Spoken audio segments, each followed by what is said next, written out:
Welcome to Through the Glass Recovery podcast, where we believe that connection is the opposite of addiction, vulnerability is the antidote to shame, and that recovery isn't just rewarding, but also a lot of fun. We're your hosts, Julie and Steve. Listen as we get together with friends to shed light on the hard things, talk about the other side of addiction, and how we create a life so full there's no space left for alcohol.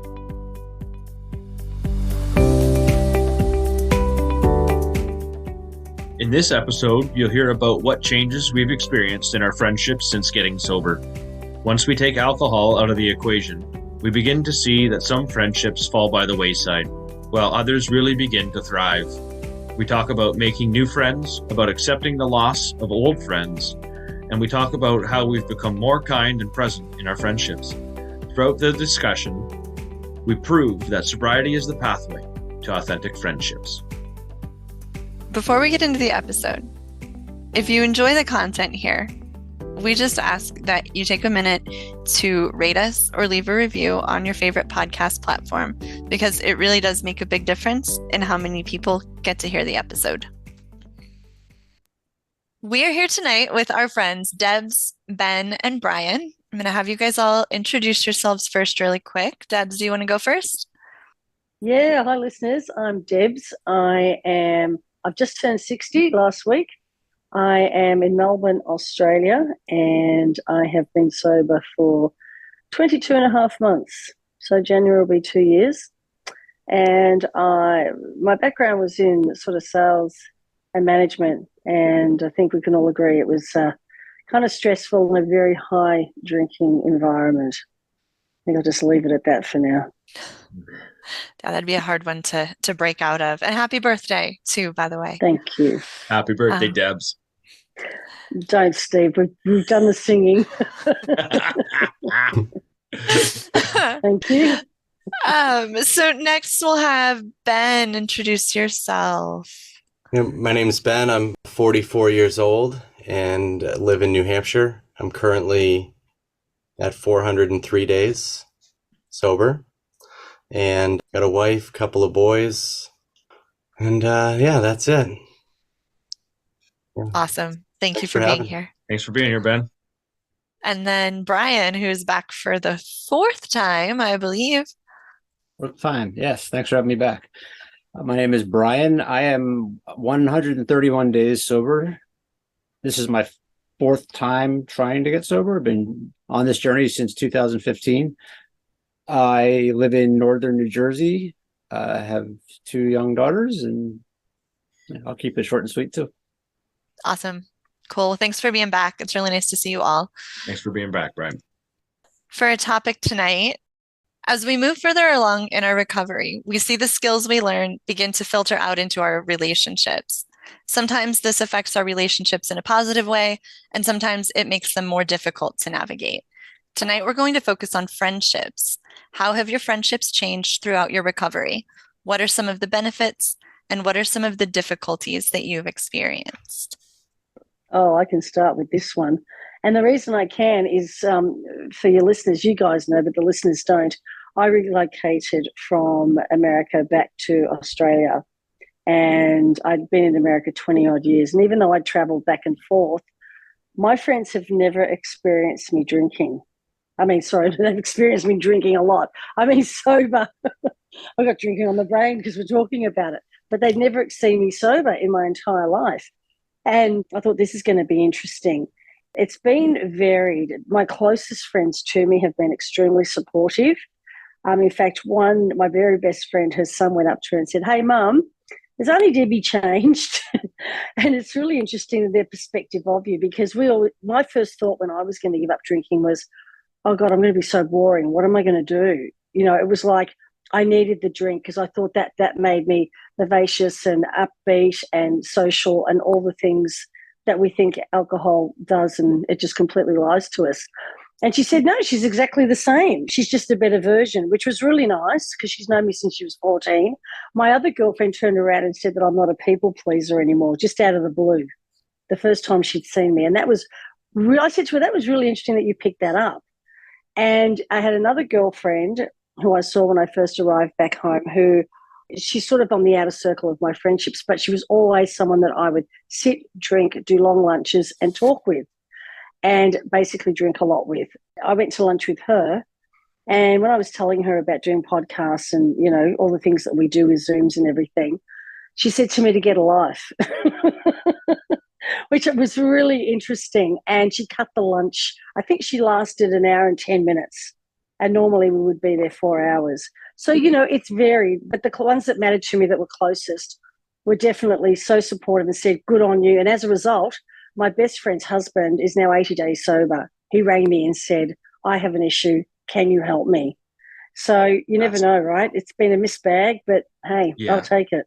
That's awesome.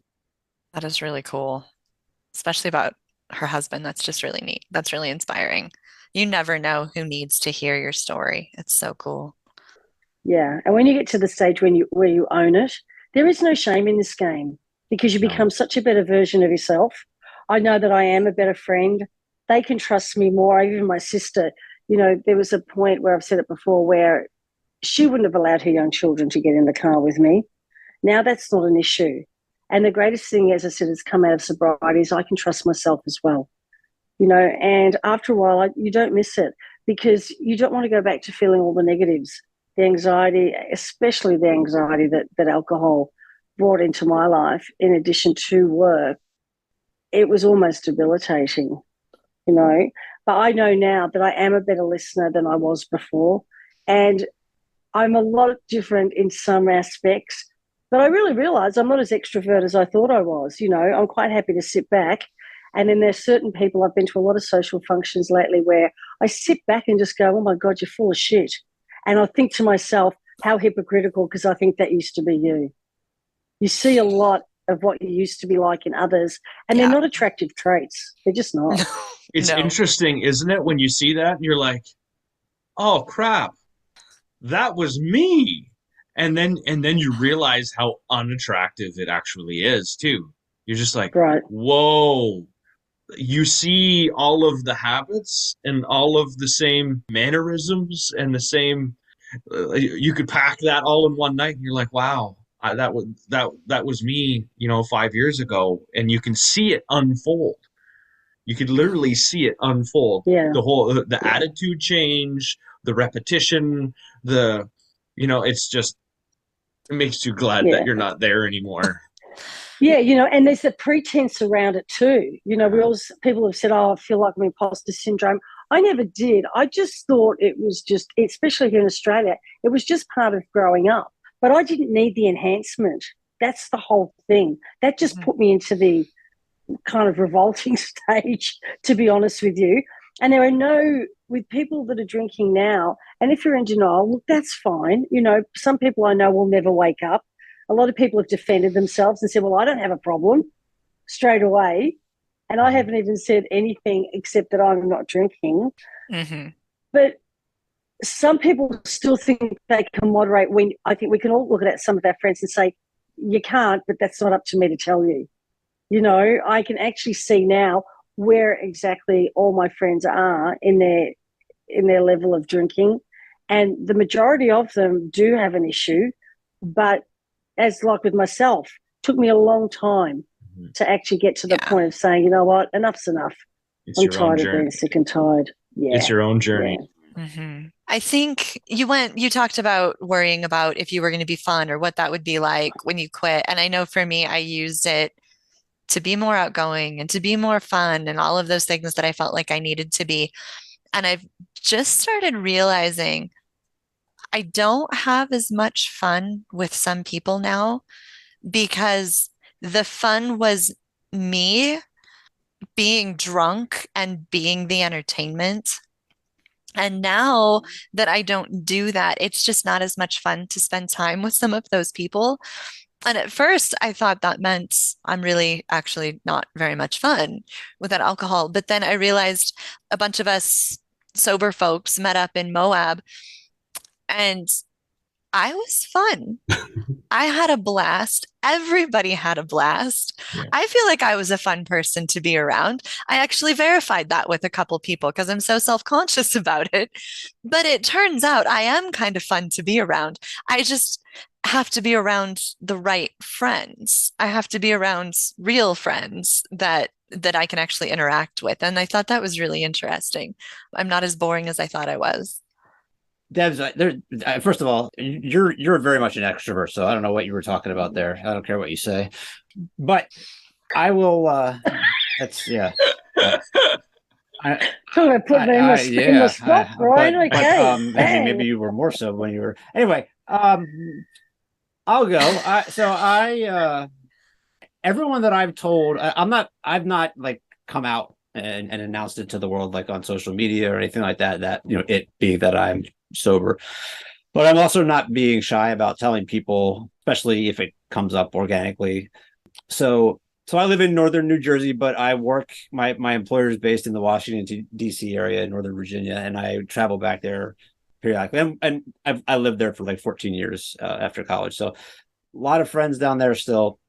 And when I go back, there's certainly opportunity of people. Oh, you're back in town, and inevitably it's like let's go get a drink or happy hour or even going out for dinner, but there's drinks involved. So when that comes up, I'll certainly say, you know, I mean, if it's dinner, that's one. Depending on what it is, I'll say either I sure, but I'm not going to drink, and that'll come up, or I'll just say no thanks if it's a happy hour or something. I just don't want to put myself in that position. Everyone's been very supportive, so I guess that's long-winded way of saying that. To a person, everyone's been very cool. No one's. I know there are stories out there about pressure to start. When are we going to get the old so and so back or whatever? I haven't experienced that yet, and hopefully I don't. So that's very cool.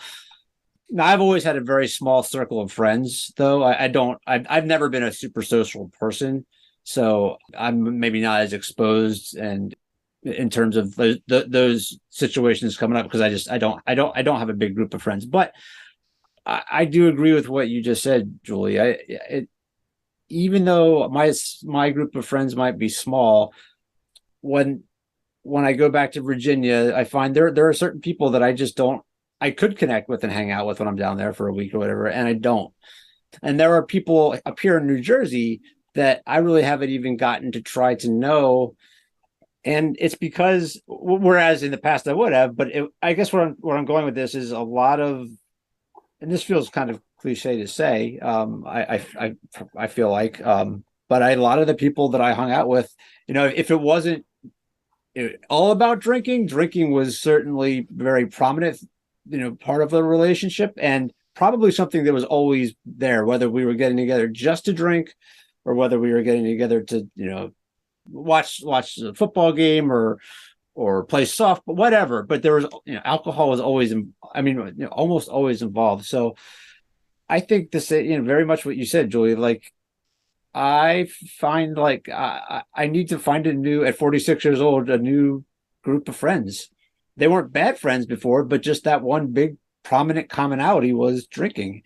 And now without that, it is a little awkward. And so, yeah, I think finding a new group of friends is kind of where I'm at right now. And it's very much virtual, but I am finding it. I'm finding it online and with the sober community connections that I've been making.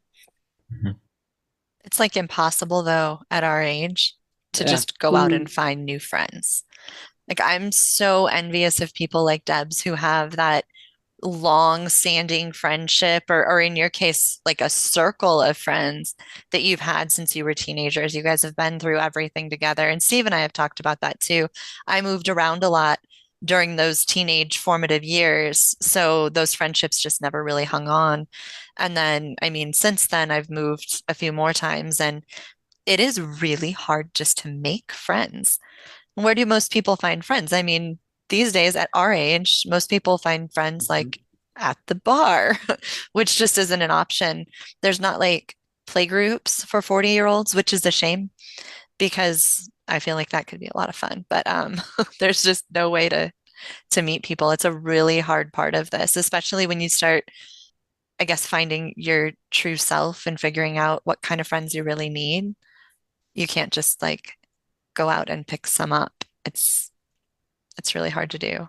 Yeah, there's a lot of putting yourself out there and just seeing what kind of sticks when you're kind of in our situation where you've traveled around a fair amount. So have I. Like you said, in the teens and formative years, we're bounced around enough, that insecure enough too, where actually making that authentic friendship that hangs around. I know what you're saying, Brian, about the friendships that were essentially alcohol based, and as soon as the alcohol disappears, so does the friendship. They almost went hand in hand, and then the connection there is just it's like sad. Like, gone. I'll be quick, but the one of the guys that I was best friends with in Virginia, like what he came to my wedding, I went to his wedding. We worked together, and he left my company in June 2015 was his last day. And it was at his happy hour that I got so drunk and had it was his going away party that was like the catalyst for me. What I did there was the catalyst for me getting sober the first time. I've not seen, that's not true. I saw him once in a professional setting, but I've not seen that guy. And I mean, I really felt like we were good. Like, I mean, I think we were good friends, but it's just like, and I had opportunities, and I still do. When I go back, I could reach out to him, but it's like, and he would be, I mean, I think he knows I'm sober, and it would be fine. I don't know. It's just like, damn, this is what I have. This relationship was based on drinking, and I don't know. So it's a shame, I guess, but It's a shame. I think there's you have the wins and you have the losses, and what's going to serve you is going to stick, and what isn't is going to fall away, and then new shows up. I've always found new has shown up somewhere, or someone old has come out because I'm now talking about what I'm going through, and there was friendships where I never had a connection at all, and then someone reached out to me because I'm fairly loud about my sobriety, and that's made someone feel comfortable enough because they know my story and I don't know theirs. And it's given them the courage to say, hey, because I had a friend do this, and it was more of an acquaintance than anything else, but just say, hey, I have a problem too. And kind of like what you were saying, Debs, his isn't the same as ours, but it doesn't really matter. I've had someone come out and send me a message and say, I have mental health problems. And your podcast is great, just even for that. It's not even just for, people that are dealing with an addiction. It's just great to, hear this conversation. So, I mean, you never know. You never do. You don't ever know. And the reason I say that is, I moved around a lot too, Julie, but I moved around like when I was at primary school, and at high school was when I say, my close friendships, I have two that are extremely close to me. I don't have a lot of immediate close friends, but I know a lot of people around the world because I've traveled a lot. And when I was in San Diego and I'd lived there, when I came out on Facebook and just said I was 20 months sober, I had my old boss that I worked at a magazine with in San Diego contact me, and a girl that I worked with at the magazine, and they are both sober now. And they only reached out to me to say, oh my God, are you sober? And my best friend's husband, he turned around and said, if you can do it, yeah, I can do it. And that tells you something. Mm-hmm. Do you know what I mean? Because I was the party girl. I was the instigator. I was the one organising everything. Always turned up with bottles in her hand. Always a lunch queen. Mm-hmm. And that's what I was to this other girl who looked at me and thought, my God, who are you? I think they think that we're going to change. But what they don't understand, unless they spend time with us, is we're changing for the better. Mm-hmm. We're more present. We have better conversations. We know that at the end of the day, we're going to be able to remember the time we've spent with you.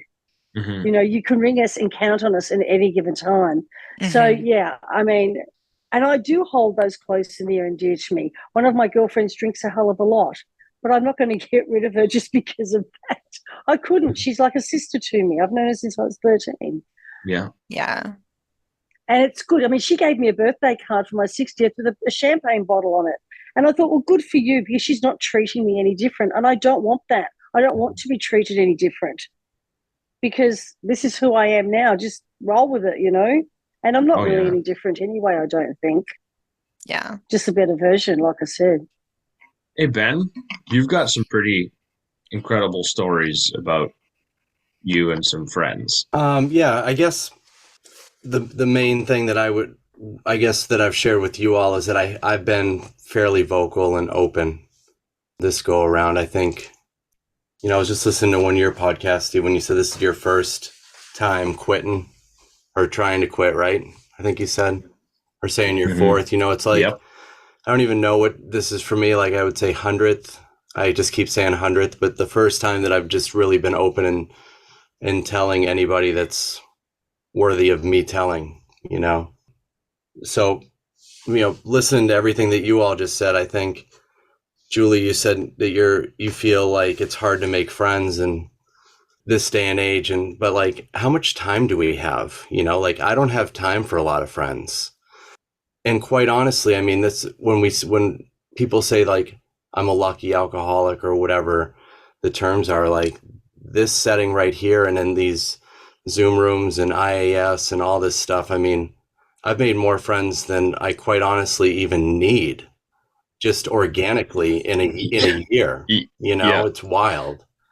So I feel lucky that like my friends, I don't have a friend at this stage in my life where I feel like alcohol is the only reason that we're friends, that we don't have anything deeper.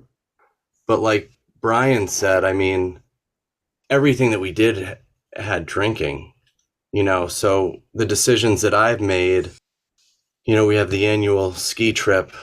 I skipped that last year. And then we've got an ice fishing trip. I skipped that last year. And then we had a camping trip, dads with kids. I skipped that this year. And truth be told, I have a hard time I can't take endless time off of work anyway. But I made the decision to tell most of my friends, especially like the ice fishing trip was the big one for me, where I said, I could call and I could blame it on COVID. I could blame it on the kids. I could blame it on my work. But quite honestly, this is what I'm up to. I'm not drinking anymore, and going and hanging out with all of you up there ice fishing for 3 days sounds awful. Like there's nothing I'd rather Mm-hmm. do less than to just sit there and watch people drink and throw a hook in a circle of ice. It's crazy, right? Definitely a participation I sport. mean, I was just the guy that brought the guitar and fed the fire. Like I'd have fun doing that. But then when they come in, like, like you said, Debs, it's conversation that I just don't want to have at that point, you know? And I feel like I'm sure this is like forever improving, something I have to just forever improve on. But I feel like sobriety has given me the ability to listen to people and just be kind, like to be present and be kind, but then just shut it down. Like I just don't want to have those worthless conversations. I don't want to be rude to anybody. I just don't want to like entertain it and have it go on forever. So like going out to bars is just, to me, sounds horrible. And not even like tempted to drink horrible. I just don't want to be there. I just don't want to be there. It's it's It is. empty. It's empty, and I think that if I was at a different age, I'm trying to put myself in like my 25-year-old self trying to do the same thing, I'd have such different anxiety over the fear of missing out of anything out there going on in life. But I don't have that right now. So like I have plenty of friends, and I just think that the couple outside of these Zooms and stuff that I've made in real life have just been like the real friendships that I want to have. And then you come right out of Mm-hmm. the gates. Like I've been playing music with the guy now, which has been fantastic. And like right out of the gates, first time, he's like, "You want a beer?" I'm like, "No, I don't drink." It was totally fine, So it's Mm-hmm. there. Step one, still wanting to hang out, and all right, cool. Now he knows I don't drink. So, Yeah, I think the conversations is a big one for me. My standards of conversation have changed dramatically. And I used to be really bothered by gossip. Now I just won't stand for it. I can't stand it. It just, it grates on me. And I've spent enough time having very real conversations about very real things with some of the people that I've met in the recovery community. And it makes me realize how much that's the kind of conversation I crave. I don't love just sitting around listening to people talk for the sake of filling the silence. And it seems like a lot of times that's what you get when you're socializing is just everybody, and I think the big thing for me is the gossip. Just like tell me your story. Tell me what happened last week with your dog. I want to hear that more than what you think about he said, she said about so and so's wife or whatever. And maybe that's a small town thing because I do live in a really small town, but it seems like 90% of the conversations, if you get together for girls' night or whatever, they'll all be drinking, which is fine, but then also just talking about everybody else. And it's not generally good stuff. And I just can't even stand it anymore. I don't even want to go hang out anymore. Like, I expect better of myself now. Hmm. And so I expect better of the people that I spend my time with too. Yeah, it's the conversation where you're too worried about what everybody else is doing doesn't get you anywhere. There's no benefit to it. I mean, you can only talk about the weather and politics for so long that gets you nowhere. It's just the value in the vulnerability of a conversation. It's the vulnerability. Yeah, you can Yeah. talk about the weather and politics and all of that stuff forever. And that keeps it away from you and it keeps all the vulnerability out of the conversation, which means that you also have no chance of actually connecting if that's all you want to talk about. Yeah. And it's that small talk that everybody hates, right? It's the small talk. That's why we start drinking in the first place. I can't stand small talk. It's like just but then you get after a few drinks, you get involved in that rubbish where you just go along with it, and you seem to have more tolerance, and you get that sense of belonging. Isn't this great? But you're seeing it through such foggy glasses. If you're an observer like we are now, when you watch those people, and it's like they said, watch people go for 1, 2, and then into the third hour, and that's the time to hit the door and get out of there. Because man, oh man, the way some people just go on about themselves too, it's just like, and I've experienced it lately. I thought, I don't understand how one person could go on about themselves for 3 hours, which is what happened around a table at a party I was at. And I just had to remove myself and go somewhere else. It was like the one person show. And, I've always tried to be inclusive of everybody, but I was that people pleaser. I was the one that made sure everyone was having a good time, made sure you had everything. Are you okay? Can I get you anything? And now I can't stand fussing. I cannot stand it. It Mhm. drives me crazy. And I think now that we say what we mean and we mean what we say, and our tolerance for anything less is just so much narrower than what mine used to be. I mean, I wasn't patient anyway. I have patience in a different way. It's like Benji said, you can be kind and you can be present and you can be there for somebody, but people get a different vibe off us now. They really know we're there and we're really choosing to spend time with those people. And they'll tell you how proud they are of you, and vice versa. Even if somebody's not got nothing to do with sobriety, but they're doing something else. That's the sort of friendships that you want, that people are, truly saying something that's valid and they mean it, not just Mhm. blowing smoke up your ass, basically. You said Sorry, something, listeners. you said something there too about that feeling of fitting in. And I think we all did so much of that. That was what our friendships were based on, was just feeling like we fit in with things. So we fit in with the conversation, we fit in with the drinking. And I feel like for me, a lot of the friendships that I had was just, they were just filling that need to feel like I fit in somewhere. And I guess once you start letting go of that and looking for places that you actually belong, you kind of, some of those friendships start falling away. Steve's nodding because I feel like I'm pretty much Mm, quoting Brene Brown here, which I do in almost every episode. Hmm. But there's a big difference between fitting in and belonging. right. And I think that a lot of us did a lot of things and had a lot of friendships just to feel like we fit in. I think a lot of Well, us struggle with self-esteem issues and self-worth issues and fixed it that way. I drank to fit in. I got sober to belong. Hmm. Yeah.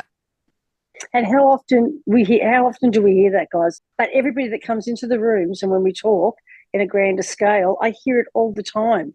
So everybody was doing what we were doing, that with the drinkers too. Yeah.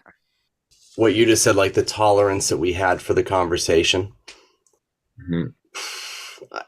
I guess a couple things. I wrote down introvert, extrovert. I mean, I've been all over that and researching that. And Susan Cain is a good one to see some of her writings, but it's such a misunderstood deal. You know, I've been in sales and I'm still in a position now in my work where I'm in front of people all day long, and I genuinely don't mind the conversation. I am so through the roof introverted, um, and I can feel it now. You know, like I think that I needed that juice to jump into the social setting for sure. And then you take that along with, now I'm realizing like I've always enjoyed, even back in college, I'm picturing being in a fraternity, everybody's going down to the bars or whatever. And if even one other person wanted to sit on a couch and just chat, I'd still be doing all the same stuff and drinking just as much, but I just wanted to have a good conversation. You know, that's all that I wanted to have. So it's curious. I'd wonder how many hours of my life have I just drank to tolerate meaningless conversation. You know, like that would be a dread. I don't want to know. I don't want to know You the don't want to number, know. I'm thinking about myself but it too. is. It's just like it's intolerable. Mm-hmm.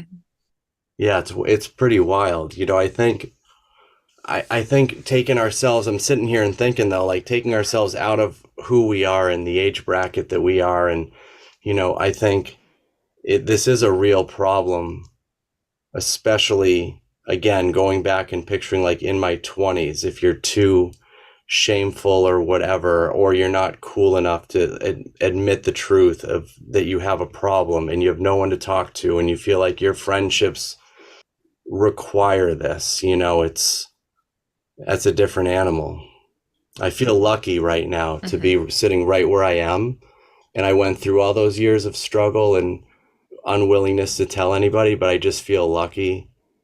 And I guess what helps, I guess one couple things that help me continue to tell people, and I don't like go out of my way, and but just when it organically appears, I just have no problem saying it, is I think what you said, Brian, is you've only had positives, right?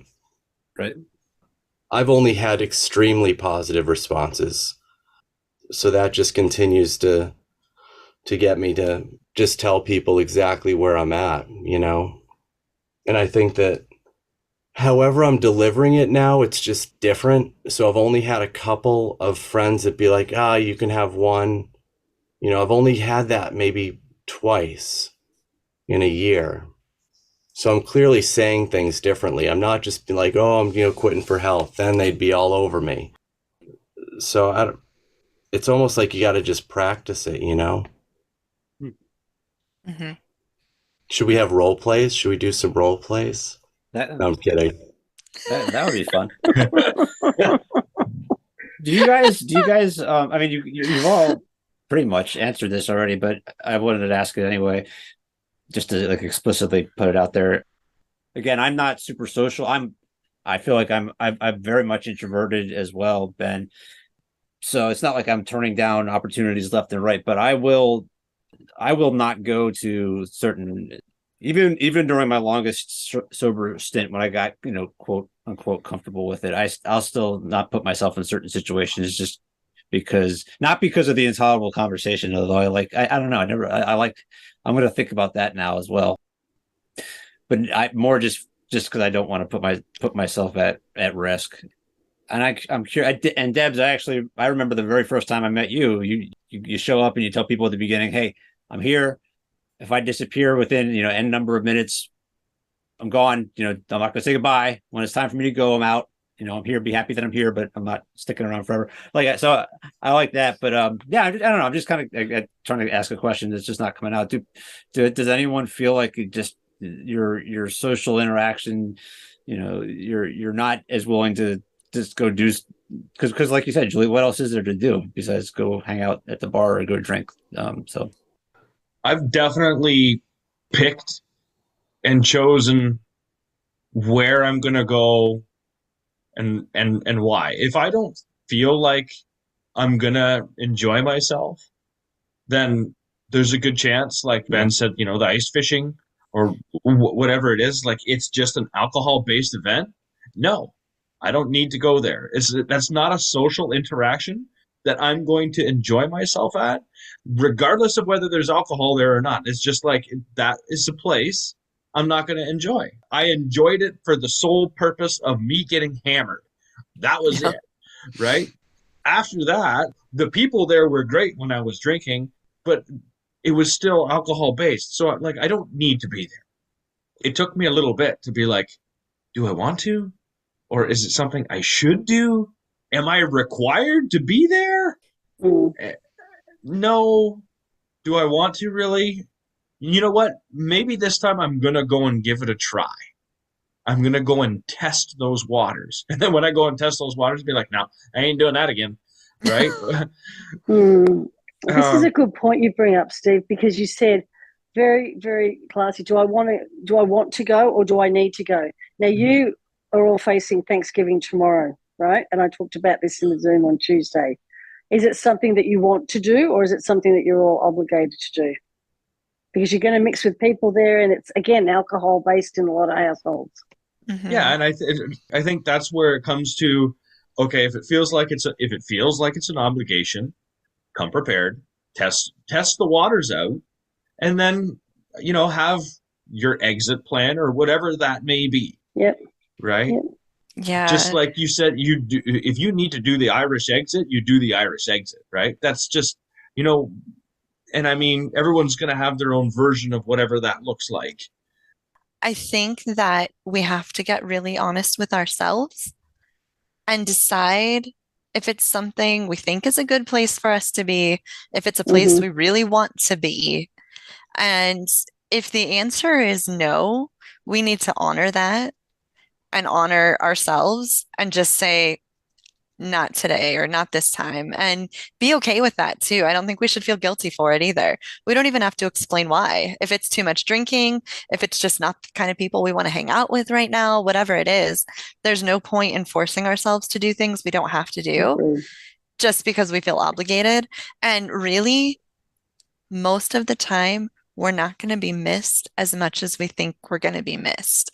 I think that's the other thing. Like, people will invite you and they're like, please come. We're going to miss you if you're not there. And, then you start feeling like, oh my gosh, I need to be there. And then you realize it'll be just fine. And they're going to have a wonderful time while I sit at home in my jammies with my tea and my dog. And that's okay. And I think we have to give ourselves permission to do that. That's just honoring ourselves. Yeah. Yeah. Okay, guys. So Ben, Debs, Brian, thank you for being here and having this conversation about friendships. They've obviously changed. I think really they're going to continue to change.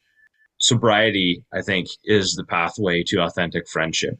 When we're drinking, we rob ourselves and everybody else of who we really are. And it's not fair to anyone. We've given ourselves the opportunity to listen, to be kind, show compassion in a completely different way. And those friends that are still there and the friends from the past, they get to have that benefit of us being present. The value of conversation with vulnerability and maybe not having the tolerance for surface conversation anymore. I want to thank you guys so much for being here tonight and sharing your thoughts. Really appreciate you guys. We appreciate you. Thank Yeah, you, thanks for guys. having. Yeah, thanks. Yeah. Good to be here. We'd also like to thank our listeners for sharing space with us. Remember to subscribe or follow to keep getting new content. And if you have any comments or topic suggestions, email us at throughtheglassrecovery@gmail.com.